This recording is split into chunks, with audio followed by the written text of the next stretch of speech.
സംരക്ഷിക്കാൻ മണിപ്പൂർ. വംശനാശ ഭീഷണി നേരിടുന്ന മണിപ്പൂരി പോളോ പോണി കുതിരകളുടെ സംരക്ഷണത്തിനായി ഇടപെടലുമായി മണിപ്പൂർ സർക്കാർ.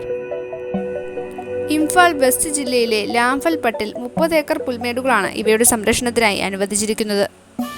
പോളോ മത്സരങ്ങൾക്കായി ഉപയോഗിക്കുന്ന കുതിരകളെയാണ് പോളോ പോണികൾ എന്ന് പറയുന്നത്.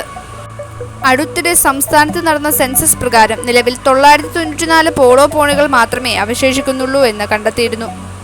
പുൽമേടുകളിലേക്കുള്ള മനുഷ്യന്റെ അനധികൃത കടന്നുകയറ്റവും ഭൂപ്രകൃതിയിലുണ്ടായ വ്യതിയാനവും ഇവയുടെ വംശവർദ്ധനവിനെ സാരമായി ബാധിച്ചു. ഇന്ത്യയിലെ 5 തദ്ദേശീയ കുതിരയിനങ്ങളിൽ ഒന്നാണ് മണിപ്പൂരി പോണി. ഇവയെ സംരക്ഷിക്കുന്നതിനായി 2016 Manipuri pony conservation and development policy രൂപവത്കരിച്ചിരുന്നു. 2013 മണിപ്പൂർ സർക്കാർ മണിപ്പൂരി പോണിയെ വംശനാശ ഭീഷണി നേരിടുന്ന ഇനമായി പ്രഖ്യാപിച്ചു.